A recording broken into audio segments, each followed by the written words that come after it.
কেউ ঠকিয়েছে বলে ভীষণ মন খারাপ, ভেঙে পড়েছেন? আরে না, ভেঙে পড়ার কিছু নেই। ঠকেছেন মানেই হচ্ছে আপনি ভালো মানুষ, আপনার ভেতরে সততা আছে এবং আপনি বিশাল একটা সরলতা নিয়ে জীবনযাপন করেন, কত শান্তির জীবন। আর যে ঠকায় সে হচ্ছে ভীষণভাবে মিথ্যুক, ভীষণভাবে স্বার্থপর এবং নিষ্ঠুর জালিম। যে আপনাকে জুলুম করলো সে হচ্ছে জালিম। জালিমের বিচার কিভাবে হবে সেটা তো আপনার জানা। আর যে ঠকলো, আপনি ঠকে গেলেন মানে হচ্ছে আল্লাহর কাছে চলে গেলেন, আল্লাহ আপনাকে আরও প্রিয় বান্দা করে নিল, আল্লাহ আপনার পরীক্ষা নিল।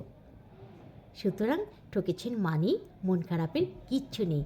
ঠকেছেন মানেই আল্লাহ আপনাকে পুরস্কৃত করবে, হয়তো এখন নয়তো তখন, নয়তো আরও পরে, কিন্তু করবেই। আর জুলুমের বিচারও অবশ্যই করবেন। তাই ঠকে গেছেন ভালো, কিন্তু কাউকে ঠকাবেন না প্লিজ। ভালো থাকবেন সবাই, সবাই ভালো থাকবেন, আমার জন্য দোয়া করবেন এবং আপনারাও। আল্লাহ ভালো রাখুক আপনাদেরকেও।